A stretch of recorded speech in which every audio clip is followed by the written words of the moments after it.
오늘 사연의 주인공은 올해로 70세가 된 김인숙 씨와 김 씨의 첫째 아들인 43세 이정환 씨, 그리고 둘째 아들인 40세 이문환 씨입니다. 김 씨는 어려운 형편의 집안에서 태어났습니다. 아버지는 이 동네에서 물건을 떼와서 저 동네에 갔다가 파는 트럭 장수였죠. 갔다가 파는 물건은 대단한 것도 아니고 대개가 잡동산이었는데 조금이나마 싼 곳에서 가져와 한 푼이라도 더 남기고 싶어서 애를 쓰고는 했었습니다. 김 씨의 어머니는 아들, 딸, 5남매를 키우며 남의 집 밭일을 했습니다. 시간이 지나도 딱히 형편이 나아질 만한 집안 사정은 아니어서 5남매 중에 셋째인 김 씨는 동네의 부잣집에서 혼담이 들어오자마자 팔려가듯 시집을 가게 되었습니다. 요즘에야 상상도 할 수 없는 일이지만 예전에는 연애는커녕 좋아하는 마음도 없이 집안에서 짝지어줘서 시집가는 일이 흔해서 특별한 일도 아니었죠. 시집간 집은 부잣집이었지만 남편의 나이가 많았습니다. 남편인 이중섭 씨는 김 씨와 무려 띠동갑의 나이 차이가 있었죠. 그리고 세상에 공짜는 없는 법이었습니다. 시어머니의 시집살이가 만만치 않았던 겁니다. 다행히 남편은 다정한 사람이어서 아내에게 잘해줬지만 22살의 어린 나이에 시집간 김 씨는 호된 시집살이를 겪으면서 하루도 울지 않은 날이 없을 정도로 힘든 시간을 보냈습니다.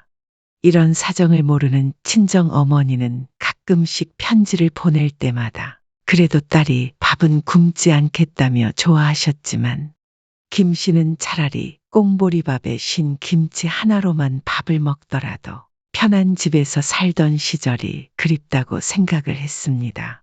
그렇게 몇 년이 지나 차례대로 아들 둘을 낳았습니다. 다행히도 시어머니가 그렇게 낳으라고 닥달을 해대던 아들이었죠. 혹시라도 딸을 낳게 되면 시집살이가 더 심해질까봐 걱정했던 김 씨는 그제서야 안도의 한숨을 내쉬었습니다. 남편인 이 씨는 사업을 했는데 일본과 한국을 오가며 출장을 다니느라 바빠서 집에 있을 시간이 거의 없었습니다. 자연히 아이들의 육아와 교육은 모두 김 씨의 몫이었죠. 손이 귀한 집안에 겨우 낳은 손주들이라 시어머니와 집안 어른들이 김 씨는 싫어해도 아들들은 워낙에 예뻐했습니다. 그래서인지 자식들은 버릇이 없어도 너무 없었습니다. 버릇이 없기만 하면 다행이지. 어릴 때부터 크고 작은 사고를 치고 다니기 일쑤였고 크고 나서도 번갈아 가며 온갖 사건 사고를 일으켜댔죠. 하지만 문제는 김 씨도 자식의 버릇을 제대로 가르치지 못했다는 점입니다. 꼬박 10달을 임신해서 배 아파 낳고 금이야 오기야 기른 소중한 자식들이었기 때문이죠. 어느 자식이 귀하고 아프지 않겠냐마는 정 많고 마음도 여렸던 김 씨는 사고치는 자식들을 보면서도 모질게 야단치지를 못했습니다. 그저 언젠가는 철들면 정신 차리겠거니 하고 생각만 했습니다. 고된 시집살이 속에서도 커가는 자식들을 보는 것만이 김 씨의 유일한 낙이었죠. 세월이 흘러 자식들도 장성해서 성인이 되었습니다. 공부를 못해서 지방에 있는 전문대를 턱걸이로 간신히 들어갔던 첫째 아들은 졸업 후에도 사람 구실을 못해서 나이 40이 다 되도록 놀기만 했습니다. 결국 그 나이 되도록 놀고만 있는 자식을 두고 볼 수는 없어서 김 씨는 큰아들의 가게를 차려줬습니다. 사실 30쯤 됐을 때에도 하고 싶다고 노래를 부르던 음식점을 차려주긴 했었죠. 하지만 시원하게 말아먹고 가게 문을 닫은 뒤에 남편 이 씨가 앞으로는 너는 장사할 생각일랑 접으라며 엄포를 놓은 뒤로 말도 못 꺼내고 있었던 겁니다. 남편은 몇 년 후 세상을 떠났습니다. 그리고 그 사이에 이런저런 일용직 아르바이트나 하면서 허송세월을 하던 아들은 또 슬슬 김 씨를 졸라 가게를 차려달라고 졸라대기 시작했던 것입니다. 어머니, 저 가게 좀 차려주세요. 이번에는 진짜로 잘할 자신 있어요. 너 저번에도 잘할 자신 있다고 해놓고서는 무슨 일 있었는지 기억 안 나? 그냥 회사나 들어가서 월급이나 받으면서 사는 게 어떠니? 이 나이에 제가 누구 밑에서 일을 해요. 저 회사 체질도 아니고 정시에 양복 입고 출근해서 남 비위 맞추고 그런 거 딱 싫어요. 아우, 못해요, 못해. 아마 저 세상 떠난 남편이 들었으면 뒷목을 잡고 쓰러질 말만 골라서 하는 첫째 아들. 멍청하기만 하면 다행이지. 아들은 심지어 게으르기까지 했습니다. 사업을 하려면 얼마나 부지런해야 하는데, 너 정시에 출근하는 사람들보다 더 열심히 해야 하는 게 사업이야. 몰라서 그래. 단돈 100만 원을 받더라도 남들처럼 제 시간에 일어나서 밖에 나가고 제때 자고 하는 게 낫지. 제발 좀 다시 생각해봐라. 말이 그렇다는 거지. 제가 일단 마음 먹기가 힘들어서 그렇지. 한번 시작하면 열심히 하는 거 어머니도 아시잖아요? 결국 아들의 등살을 못 이긴 김 씨는 하는 수 없이 한 번 더 가게를 차려주게 되었습니다. 이번에는 유행한다는 무한리필 고깃집이었습니다. 하지만 처음에는 장사가 잘 되더니 어느 순간부터 또 손님이 없네. 직원 인건비가 많이 드네. 하면서 말아먹기 일보 직전인 것 같았습니다. 거기다 큰 며느리도 첫째 아들처럼 철딱선이 없기는 마찬가지였습니다. 하나가 사람 구실 못하고 저러고 있으면 옆에서 다른 하나가 말리기라도 해야 하는데 어쩌면 저렇게 짝꿍이 잘 맞는지 큰 며느리는 게으르고 충동적이기는 아들보다 한술 더 떴습니다. 어머님, 제가 좀 알아봤거든요. 저희 가게 건너편에 새로 경쟁하는 고깃집이 생겼는데 알고 보니까 거기서 우리 손님을 다 끌어가고 있더라고요. 다른 건 뭐 더 이상 손댈 게 없고 아무래도 인테리어가 좀 올드해서 그런 게 아닌가 싶어요. 우리 가게도 인테리어를 요즘 젊은 사람들 사이에서 유행하는 느낌으로 새로 싹 바꾸고 하면 다시 장사가 될 것 같은데 어머님이 인테리어 비용 좀 도와주시면 안 돼요? 저렇게 날이면 날마다 김 씨를 찾아와서 한 번만 더 도와달라는 둥, 사업이 너무 어렵다는 둥, 다 죽어가는 소리를 해대며 사람을 들들 볶아댔죠. 둘 다 어디서 헛바람까지 들었는지 남들처럼 번지르르한 사장에 사장 3호 명함을 달고 싶어서 저러나 본데 사업이 장난도 아니고 그리고 사람이 염치가 있어야지. 벌써 가게를 2번이나 차려줬는데 생각이라는 게 있으면 또 도와달라고 할 수가 있나? 나도 제발 정신 차리고 살고 나 좀 그만 찾아오라고 했는데 둘이서 번갈아 하면서 하도 다 죽는 소리를 해대니까 마음이 편하지가 않구나. 이번에는 절대로 도와주지 마세요, 어머니. 큰형네 도와줘봤자 이번에도 망할 거 뻔해요.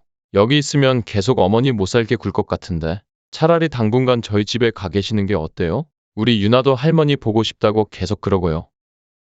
저런 모습을 보며 김 씨의 둘째 아들은 한심하다는 듯 제 형네를 비난했습니다. 둘째 아들은 여러모로 첫째 아들과 딴판인 성격이었죠. 어려서부터 공부를 잘해서 시험만 쳤다 하면 1등을 밥 먹듯이 했습니다.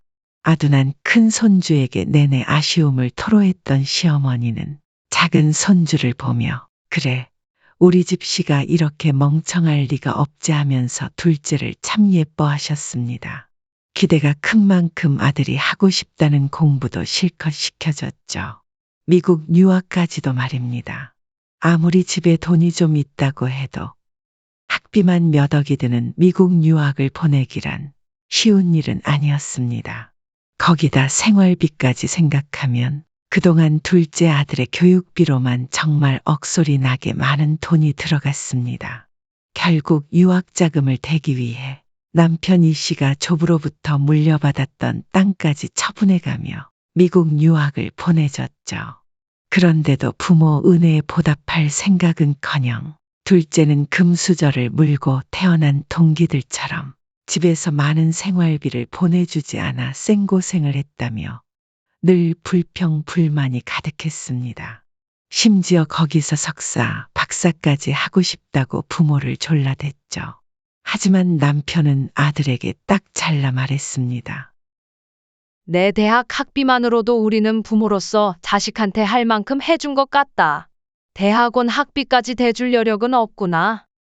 미국에서 대학원을 다니고 싶거든 장학금을 받든지 네가 거기서 학비를 벌어서 다니든 하거라. 어쨌거나 하는 수 없이 둘째 아들은 거기서 아르바이트니 뭐니 하려고 시도를 하다가 결국 힘들어서 안 되겠다 싶었는지 다 포기하고 한국으로 다시 돌아와 취업을 했습니다.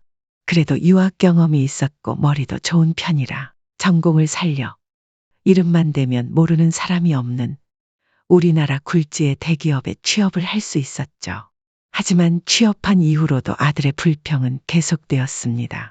회사 근처에서 자취하고 싶은데 더 좋은 자취집을 구해달라. 차를 바꿔주면 안 되냐? 동기들은 다들 좋은 차 타고 다니는데 같이 출근하기가 부끄럽다. 등등 요구가 끝도 없이 이어졌죠. 거기다 심지어 결혼을 할 때도 마찬가지였습니다. 사내 커플로 결혼을 하게 되었다며 예비 며느리를 데리고 왔을 때만 해도 김 씨는 뛸 듯이 기뻐했었죠. 큰 며느리와는 다르게 보기만 해도 아주 똑똑하고 야무져 보였고 둘째랑 여러모로 잘 어울리는 배필 같았기 때문입니다. 그런데 둘째 아들도 결혼할 때는 제 손을 빌릴 수밖에 없었죠. 어머니, 저희 신혼집 좀 도와주세요. 저번에 자취집 전세로 구해줄 때까지만 해도 앞으로 본인 일은 본인이 알아서 하겠다며 마지막이라고 신신당부를 했었는데 그 약속은 어디로 가고 이제 신혼집까지 도와달라는 둘째 아들이었습니다. 그때 이야기를 했더니 둘째 아들은 첫째 이야기를 물고 늘어졌습니다. 그게 벌써 언제적 일이에요? 거기다 형은 가게도 차려주셨잖아요. 그러니까 저도 좀 도와주세요. 자식들한테 공평하게 해주셔야지. 이런 걸로 형제 간에 감정 상하면 나중에 큰 싸움 나요. 김 씨가 대답을 하지 않자 둘째 아들은 아예 김 씨의 옷자락을 붙잡고 흔들며 끈질기게 설득을 하기 시작했습니다. 아들이 결혼하려는데 설마 한 푼도 안 주실 건 아니잖아요? 나중에 유산으로 남겨주실 거 미리 좀 준다고 생각하시고 도와주세요. 둘째 며느리, 어머니도 마음에 들어 하셨잖아요? 똑똑하고 예쁜 데다가 처갓집도 잘 사는데 제가 면이 서려면 신혼집 정도는 해가야죠. 첫째 말로는 둘째 다닌 곳이 대기업이라 돈도 많이 벌고 회사에서 나오는 보너스니 뭐니 하면 억대 연봉은 받고 있을 거라는데 본인이 받는 월급은 다 어쩌고 항상 돈 없다는 소리만 달고 사는지 모를 일이었습니다. 그래도 아들이 결혼한다는데 또 아예 없이 보낼 수도 없어서 김 씨는 하는 수 없이 또 남은 땅을 팔기로 결심했습니다. 대출을 끼고도 부족한 돈이 얼마냐고 물었더니 공교롭게도 땅을 죄다 팔면 나오는 돈과 딱 맞아 떨어졌죠. 그렇게 또 둘째 아들의 신혼집에 돈을 보태주었습니다. 이제 남은 건 남편 이 씨가 남겨놓고 간 김 씨가 살고 있는 이 아파트 하나였습니다. 월세를 받는 아주 작은 다세대 원룸 건물 하나가 더 남기는 했지만 하도 오래돼서 수리할 일이 많아 이래저래 치면 그렇게 큰 돈은 되지 않는 건물이었죠. 김 씨는 첫째 아들 가게, 둘째 아들 신혼집을 끝으로 더 이상은 자식들에게 뭔가를 해줄 돈도 해줄 생각도 없다고 말했습니다. 이제는 좀 편하게 살 수 있겠다 싶었죠. 그리고 한동안은 그랬습니다. 그런데 이제 와서 큰아들이 인테리어를 도와달라고 저렇게 난리를 치고 있는 것이었습니다. 김 씨는 둘째 아들의 말대로 짐을 싸서 그 집으로 떠났습니다. 둘째 말대로 한창 예쁜 짓을 하고 있는 손녀딸이 보고 싶기도 했고 둘째네가 이사한 뒤로 한 번도 그 집에서 묵은 적이 없었는데 궁금하기도 했기 때문입니다. 김 씨가 방문하자 둘째 며느리는 의외로 김 씨를 반겼습니다. 쌀쌀맞기로는 둘째 아들 못지않게 냉랭한 며느리였는데 그래도 오래 살다 보니 성격이 변하기도 하는 모양이었습니다. 김 씨는 그제서야 내신 며느리가 불편해서 본인을 꺼릴까 걱정했던 마음을 놓을 수 있었습니다. 어머님은 작은 방에서 주무시면 되세요. 방은 치워놨어요. 그래, 여기서 내 며칠만 신세 좀 지마. 한동안 안 보이면 첫째네도 찾아오는 일 없겠지. 식구끼리 무슨 신세예요? 그런 말씀 마세요, 어머님. 내 집이다 생각하고 계시고 싶은 만큼 편하게 지내시다 가세요. 그 집에서 그렇게 김 씨는 한동안 꿈 같은 시간을 보냈습니다. 아들과 며느리는 평일에는 일하느라 바빠 퇴근이 늦기는 했지만 주말이면 바람을 쐬러 근교에 나가자며 여기저기 꽃 구경을 가기도 했고 맛있는 것도 먹으러 다녔습니다. 어디 그뿐인가요?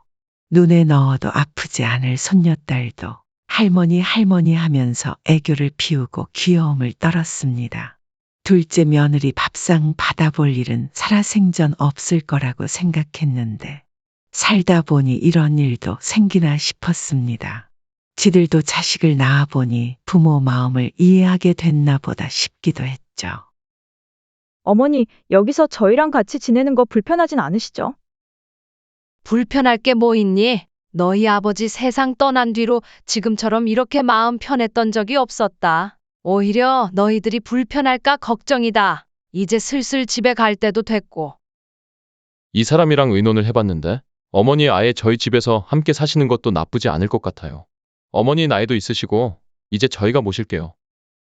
생각지도 못했던 아들의 말에 김 씨는 정말 깜짝 놀랐습니다. 그냥 해보는 말인가 싶었지만 아들과 며느리의 얼굴은 진지해 보였기 때문이었습니다. 아니다. 잠깐 이렇게 놀다 가는 건 몰라도 다 같이 사는 건 서로 힘들 게야. 너는 몰라도 유나 애미는 더 불편할 거고. 아니에요, 어머님. 저도 찬성했어요. 어머님 혼자 살면 적적하기만 하시지. 이렇게 말상대라도 있으면 얼마나 좋아요. 저희 퇴근하기 전에는 어머님이 유나도 봐주시니까 저희도 편하고요. 맞아요, 어머니. 저희 그냥 드리는 말씀 아니에요. 이제 어머니 아프시면 여기저기 병원도 모시고 다녀야 하고 자식이 없는 것도 아니고 둘이나 되는데 나이 들수록 가족들이랑 같이 사는 게 맞죠. 김 씨의 건강이 염려된다며 한사코 같이 살자고 설득하는 둘째 아들 내외를 보며 김 씨는 마음속으로 뭉클한 감정이 들었습니다. 자식이 먼저 모시겠다고 저렇게 나서주니 걱정했던 것만큼 내가 아들 농사를 망한 건 아니구나 싶은 생각이 들었기 때문입니다. 그리고 저 착한 아이들을 그동안 차갑고 인정머리 없다고만 오해했던 자신을 떠올리며 미안한 마음까지 들었습니다. 그날 김 씨는 잠자리에 들었지만 쉽게 잠이 오지 않았습니다. 김 씨는 남편이 죽은 뒤로 조금 적적하기는 했지만 한편으로는 이제 혼자 몸이 되어 귀찮은 일도 신경 쓸 일도 없어졌으니 이런 외로움도 나쁘지 않다고 생각해오던 차였습니다. 그리고 혼자 일어나 하루 종일 말 한마디 걸어줄 사람 없는 텅 빈 집에서 혼자 지내는 삶에도 점차 익숙해지고 있었죠. 하지만 막상 자식이 같이 살자고 하니 그렇게 기분이 들뜰 수가 없었습니다. 이 나이쯤 되면 그렇게 기쁜 일도 그렇게 슬픈 일도 없다고 생각했는데 첫 손주를 봤던 기쁨 이후로 이렇게 행복한 감정은 정말 오랜만인 것 같다는 생각이 들었습니다. 하지만 그 다음 날 김 씨는 다시 한번 거절의 의사를 밝혔습니다. 혹시나 간밤 사이 둘째 내외의 마음이 바뀌었을 수도 있다는 생각이 들어 자신이 부담을 주지 않고 싶었기 때문이었습니다. 그게 무슨 말씀이세요? 어제까지는 긍정적으로 생각해 보겠다고 하셨잖아요. 저희가 잘 못 모실 것 같아서 그러세요? 그런 게 아니라 나는 혹시나 너희들한테 부담이 될까봐 걱정이 되어서 그러지. 자식이 부모 모시는 게 무슨 부담이에요? 그렇게 말씀하시면 저희 진짜 섭섭해요. 하지만 이번에도 둘째 내외는 모시고 싶은 생각에 변함이 없다며 재차 김 씨를 설득했습니다. 사실은 얼마 전에 제 친구 어머니가 상을 당하셨거든요. 아직 어머니보다 훨씬 젊으신데 별 전조도 없이 하루아침에 가셨어요. 심근경색으로요. 그래서 그걸 보고 제가 느낀 바가 많아요. 저런 세상에 그런 일이 있었니? 네, 어머님. 이 사람 그 친구 장례식장에 조문 다녀온 이후로 밤에 잠도 제대로 못 잤어요. 그래서 저희가 어머님 모시자고 의논한 거예요. 이 사람이 살아계실 때 곁에서 모시면서 조금이라도 효도해야지. 안 그러면 나중에 평생을 후회하게 될 것 같다고 해서요. 둘째 아들은 이번만큼은 꼭 자기들 뜻대로 하게 해달라며 김 씨에게 간곡한 목소리로 부탁 아닌 부탁을 했습니다. 그 목소리가 얼마나 절절한지 지금까지 김 씨가 들어왔던 그 어떤 목소리보다 더 간절해 보이기까지 했죠. 김 씨는 결국 승낙을 했습니다. 같이 살다 보면 생각보다 불편한 일도 힘든 일도 생길 수 있을 텐데 그때마다 꼭 서로 터놓고 편하게 이야기를 하자는 말도 덧붙이면서요. 그리고 며칠간 식구들은 합가를 하면 짐은 어떻게 정리할 건지, 방은 어떻게 사용할 건지 같은 이야기들을 나누었습니다. 김 씨는 그저 기분이 좋아서 다 아들 내외의 뜻대로 따르겠다며 고개를 끄덕였습니다. 합가하면 적적함도 덜고 귀여운 손주도 매일 볼 수 있으니 말년에 이보다 더한 기쁨이 어디 있을까 싶었죠. 그러던 어느 날이었습니다. 초저녁부터 이른 잠이 들었던 김 씨는 목도 마르고 화장실도 급해서 잠자리에서 일어나게 되었습니다. 원래 김 씨가 머물고 있는 방에 화장실이 있어서 평소에는 새벽에 일어나 밖으로 나올 일이 없었죠. 하지만 그날은 저녁에 화장실 전구가 나가는 바람에 거실에 있는 화장실을 사용해야 했습니다. 김 씨는 자다 깨서 흐릿한 눈으로 더듬더듬 벽을 짚으며 거실로 향했습니다. 그런데 거실 끝 부엌 쪽에서 작은 목소리가 들렸습니다. 부엌 미등이 켜진 걸 보니 둘째 내외가 이야기를 하고 있는 모양이었습니다. 두 사람은 자세히 듣지 않으면 잘 들리지 않을 정도의 작은 목소리로 중요한 이야기를 하고 있는 것 같았습니다. 김 씨는 두 사람을 방해하지 않기 위해 다시 방으로 들어가려 했지만 마침 그때 들린 이야기가 김 씨의 발목을 붙들었습니다. 당신 그 얘기는 대체 언제 어머님한테 할 거야? 나도 얘기할 기회만 보고 있으니까 조금만 기다려줘. 뭐긴 뭐야. 어머님 사시는 본가 아파트 말이지. 빨리 말씀드려. 당신 선배도 시간이 촉박하다고 이제 더 줄 시간도 없다고 했다면서. 며느리의 입에서 본인의 이야기가 나오자 김 씨는 자기도 모르게 귀를 쫑긋 세울 수밖에 없었습니다. 빨리 말씀드리기는 해야 하는데. 아파트 팔라는 얘기를 어떻게 꺼내야 자연스러울까? 그걸 모르겠네. 합가했으니 쓸데없이 집을 비워두면 뭐하냐고 말씀드리면 되지. 팔라는 얘기가 뭐가 어려워? 문제는 그 돈을 어떻게 달라고 하냐는 거지. 일단 집이 팔리기만 하면 달라고 하는 건 별로 어렵지 않을걸? 이미 우리랑 살고 계시겠다. 어머니 성격에 내가 그 돈 달라고 죽는 소리 좀 하면 아침 저녁으로 매일 보는 처지에 어떻게 매몰차게 안 된다고 하시겠어? 더군다나 그때면 본가도 이미 팔린 마당에 다시 돌아갈 곳이 있는 것도 아니고 우리가 하자는 대로 결국 하실 거야. 이야기를 들은 김 씨는 그 자리에서 하마터면 소리를 지를 뻔했습니다. 둘째 아들과 며느리의 대화는 너무나도 충격적인 내용이었기 때문이었습니다. 함께 살자고 간곡하게 매달리던 아들 내외가 원했던 건 결국 본가를 팔아서 나오는 돈이었습니다. 나중에 알게 된 자세한 사정은 이랬습니다. 최근 아들의 학교 선배가 회사를 나와 사업을 시작하는데 아들에게 공동 투자를 제안했던 것이죠. 괜찮은 사업이라면서 놓치기 너무 아까운 기회라고 하는데 문제는 아들의 수중에 투자금이 부족해서 대출을 더 받아야 하는 상황이었던 겁니다. 한마디로 말해 아들은 부족한 투자금을 손에 넣기 위해 갑자기 김 씨를 모시겠다고 합가를 제안한 것이었죠. 대출을 받으면 이자까지 갚아야 하지만 김 씨에게 돈을 받으면 공짜였으니까요. 그제야 모든 일의 속사정을 알게 된 김 씨는 차오르는 배신감을 주체할 수가 없었습니다. 그리고 그 다음에 찾아오는 감정은 서글픔이었죠. 아들 내외는 그런 생각을 하고 있는 줄도 모르고 꿈같이 기뻐했던 본인이 그렇게도 어리석게 느껴질 수가 없었습니다. 김 씨는 이튿날 아침 해가 밝자마자 가져왔던 짐을 모두 싸서 말없이 집을 나섰습니다. 아들 내외가 일어나기도 전인 이른 새벽이었습니다.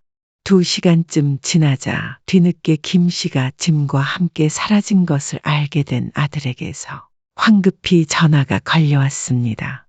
하지만 김 씨는 받지 않았습니다. 대신 문자 메시지 한 통만을 남겼습니다. 합가는 없던 일로 하자고요. 김 씨는 집에 돌아온 이후로 계속 머리를 싸매고 누웠습니다. 둘째 아들의 말이 머릿속에서 잊혀지지가 않았기 때문입니다. 분통이 터져서 밤잠까지 설칠 지경이었죠. 원래도 생각하지 않았던 일이니 차라리 없었던 일 마냥 잊으려고 했지만 말처럼 그게 쉽게 되지는 않았죠. 그런데 그 와중에 더 기가 막힌 일이 생겼습니다. 바로 첫째 아들이 김 씨를 찾아온 것이었습니다. 어머니, 제가 말씀드렸었잖아요. 문안이 그놈은 지 밖에 모르는 놈이라니까요. 걔한테 돈 줘봤자 걔 어머니한테 효도할 생각은 눈꼽만큼도 없어요. 걔가 그럴 줄은 나도 정말 몰랐다. 어찌나 충격적인지. 둘째 내에서 돌아오던 날 아침에 마침 큰아들에게서 전화가 걸려왔었습니다. 그리고 김 씨는 속이 너무 상한 나머지 큰아들에게 그 집에서 있었던 일을 토로했죠. 큰아들은 뭐 그런 자식이 다 있냐며 펄펄 뛰었습니다.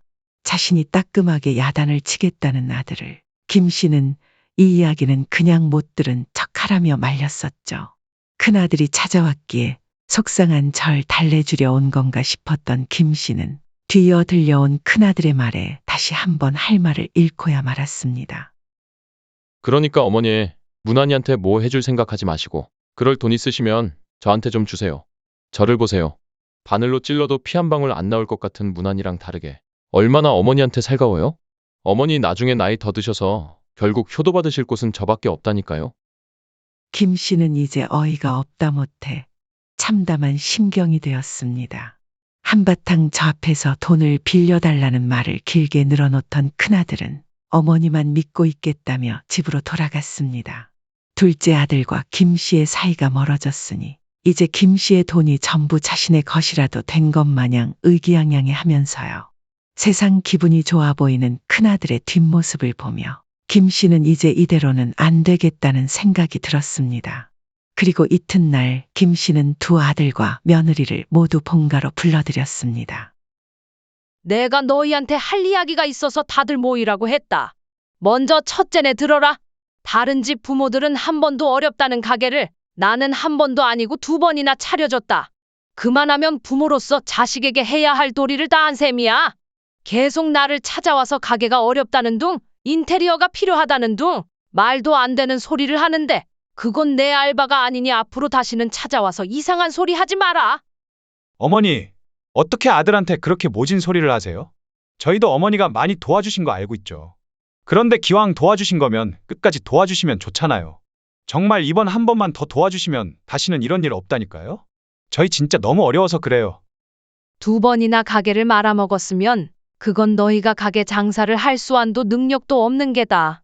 너희 아버지가 했던 말을 내가 지켰어야 했는데 그걸 알면서도 또 도와준 게 천추의 한이다.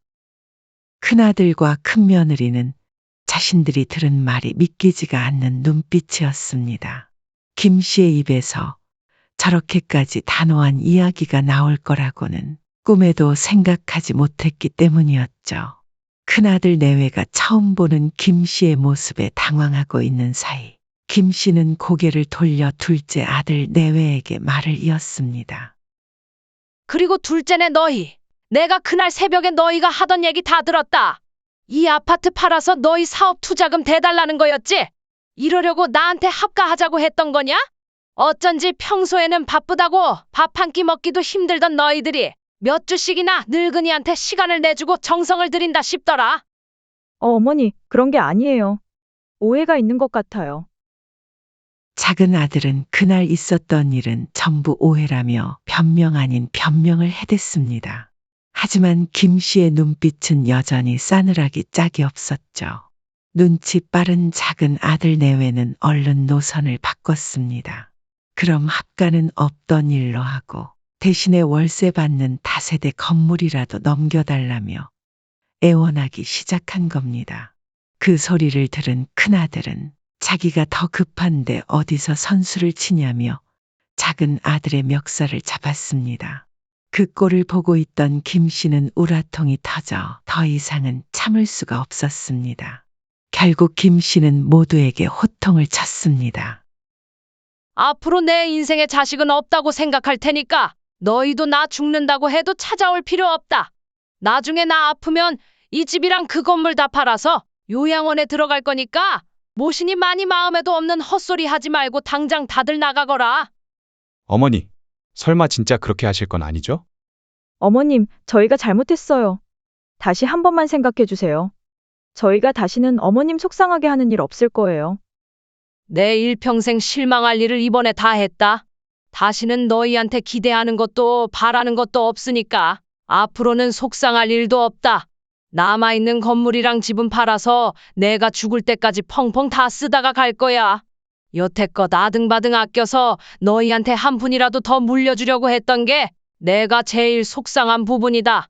앞으로는 그렇게 멍청하게 살지 않을 생각이다. 내 당장 오늘부터는 그동안 배우고 싶은 것 다 배우고 먹고 싶은 거 먹고 갖고 싶었던 것 다 가지며 살 거다.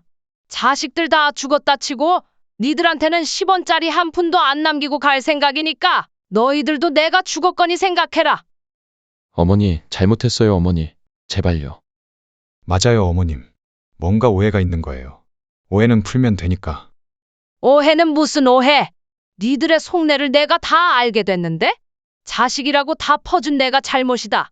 부모는 아낌없는 나무라고들 하는데 너희 같은 자식에게는 안 주는 이만 못하다는 생각이 든다.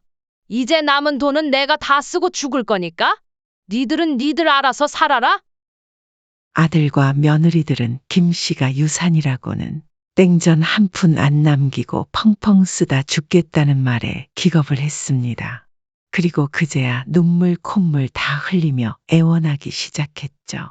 하지만 김 씨는 눈 하나 깜짝하지 않은 채 모두를 집 밖으로 쫓아내고야 말았습니다. 자식들은 끝까지 돌아가지 않고 자신의 이야기를 더 들어달라며 문을 두드리고 있었지만 김 씨는 더 이상 안 가고 버티고 있으면 경찰에 신고하겠다며 엄포를 놓았습니다. 결국 제풀에 지친 자식들은 모두 각자의 집으로 돌아갔습니다. 김 씨의 기분이 좀 풀리고 나면 다시 찾아오겠다는 말과 함께요. 하지만 바로 그 이튿날 김 씨는 다시는 자식들이 찾아오지 못하게 집 열쇠마저 바꿔버렸습니다. 김 씨는 자식들이 언제든지 드나들 수 있도록 키를 화분 밑에 숨겨놓곤 했었는데 이제는 다 쓸모없다는 걸 느꼈고 비밀번호를 찍어야지만 열 수 있는 번호키로 교체해 비밀번호를 알려주지 않았습니다. 며칠 뒤 김 씨는 본인이 했던 말을 실행에 옮기기로 했습니다. 꽃피는 봄에 꽃구경 한번 못 가본 김 씨가 제주도로 유채꽃을 보러 간 겁니다. 혼자라도 좋으니 어디든 가자는 마음으로 여행사를 찾아가서 제주도로 떠났습니다. 김 씨가 한창 제주도 여행 중일 때 둘째 내외가 김 씨네 집에 왔고 왜 현관문 열쇠가 바뀌어 있냐고 물었습니다. 김 씨는 대꾸도 하지 않았는데 둘째 아들이 화장실이 급하니까 집에 들어가 있겠다고 비밀번호를 알려달라고 했습니다. 그 말에 김 씨는 그냥 전화를 뚝 끊었고 전화기도 아예 꺼버렸습니다. 나중에 동네 이웃한테 들은 바로는 둘째 놈이 노상방뇨를 하다가 지구대에 잡혀갔다는 이야기를 들었습니다. 동네에서 오줌 싸개로 소문이 났으니 아마 한동안은 창피해서 나타나지 않을 거라 생각을 들었습니다. 평생 자식들이 해달라는 대로 다 해줬고 행여나 자식들이 힘들어하는 게 제 일처럼 안타까워 밤잠을 설치던 김 씨였는데 어쩌다 자신이 저렇게 배은망덕한 놈들을 낳았던 건지 왜 이리 이 지경이 됐는지 아주 후회가 막심이었습니다. 이래서 무자식이 상팔자라는 말이 생기게 된 걸까요? 기대했던 자식 농사는 결국 쫄딱 망하게 되었지만 김 씨는 뒤늦은 일을 더 이상 후회하지 않기로 했습니다. 앞으로는 자식들에게 했던 말처럼 자신이 하고 싶은 일을 하면서 더는 자식 걱정 따위는 없이 인생을 즐기고 살기로 결심했죠.